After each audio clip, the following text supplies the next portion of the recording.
Don't mess with Bill. No, no, no, no, no. I'm here to talk about Bill Algeo versus Alexander Hernandez. Bill Algeo is 34 years old, 17-7 as a pro, and he's got 3 inches of height and 1 inch of reach over 31-year-old Hernandez, who is 14-6. Hernandez made a big splash in the UFC, knocking out Beneil Dariush in his debut in 20 seconds, and that was before Dariush was Dariush, but he was still very respected. And since then, Hernandez has had mixed results, let's say.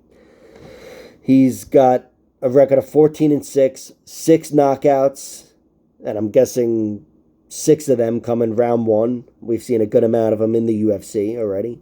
He's just got 2 submission victories and 6 decisions as well, which we've seen a good chunk of those in the UFC. His 6 losses, 5 of them come in the UFC, 3 by knockout, all 3 in round 2, to Billy Quarantillo, Drew Dober, and Cowboy Cerrone, that is. And his 1 submission loss comes to Renato Moicano, round 2. And then he lost decisions to Jamal Emmers way back when and Thiago Moises in the UFC.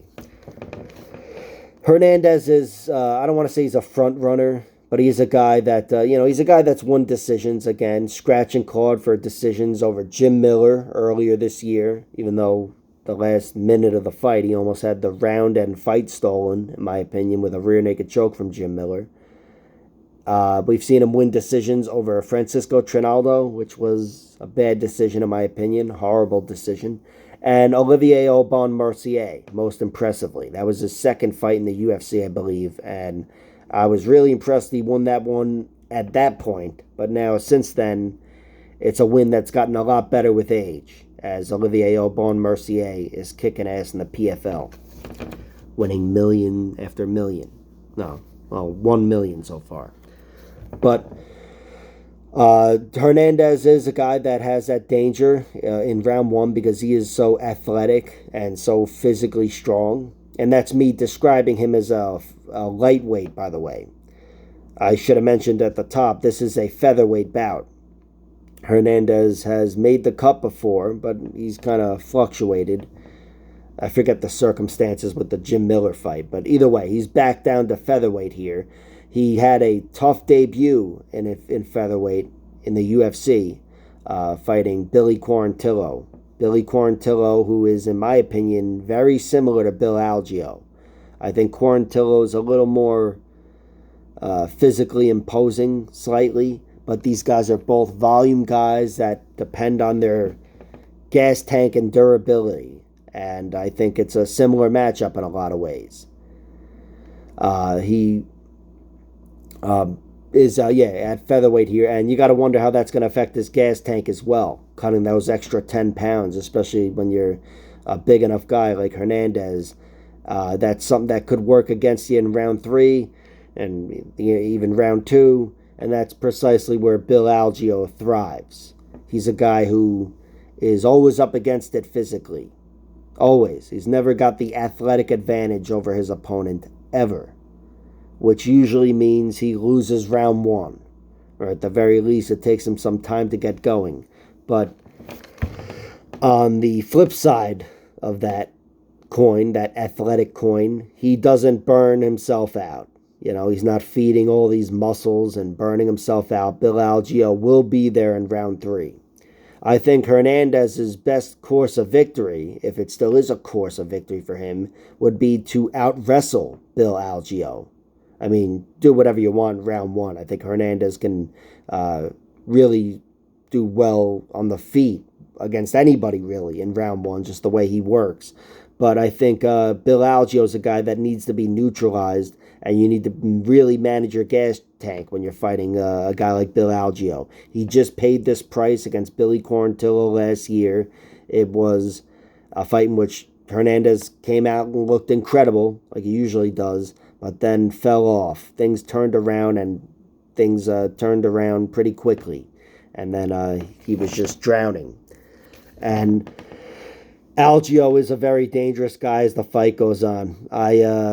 Wish I wrote it down, but he's got a lot of round two finishes, Bill Algeo. And Hernandez, he's been finished 4 times, Hernandez. All 4 of those losses, even though they come in the UFC, they're all in round two.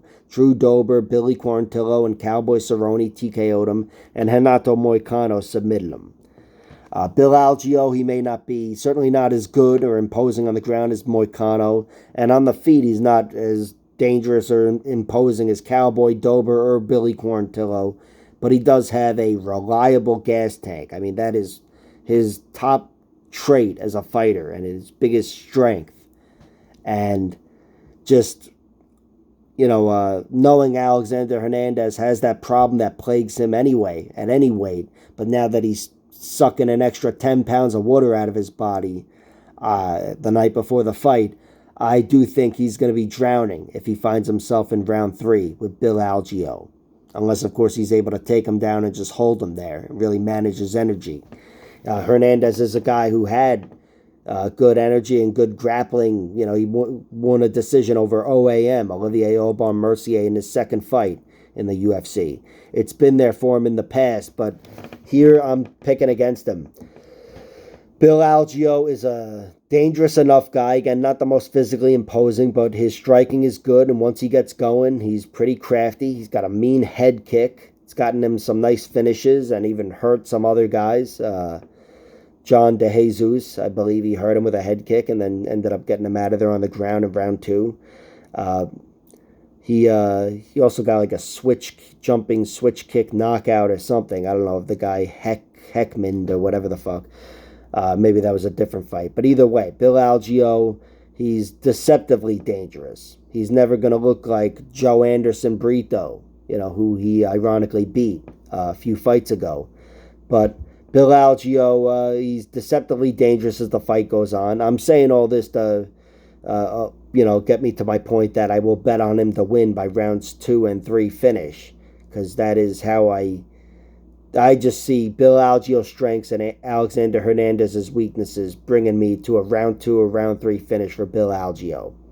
Of course, the fight could go to a decision. And again, if Hernandez slows things down, then I think it'd be wise for him because he knows he's going to have a hard time just steamrolling Algeo like he's done to Beneil Dariush, Chris Gritzmacher, and Mike Breeden. Bill Algeo is exceptionally durable. So I think Hernandez has to be looking to fight for 15 minutes here. And regardless, even if he does fight wisely and try to neutralize Bill Algeo, I still don't think it's going to work for him. I think Bill Algeo is going to be just too big of a problem over the course of 15 minutes, and he's going to eventually drown Alexander Hernandez. Hernandez by decision, definitely worth a bet because it's his only path to victory in my opinion. But Bill Algeo winning in rounds 2 and 3, same thing. And that's more likely in my opinion and my pick. I'm taking Bill Algeo by round 3 finish. I mean, I guess TKO would be more likely in my opinion, but Bill Algeo's got 7 submissions as opposed to the 4 TKOs, so probably could go either way. But I think it will be cardio that settles this fight, and Bill Algeo will be the one with his hand raised.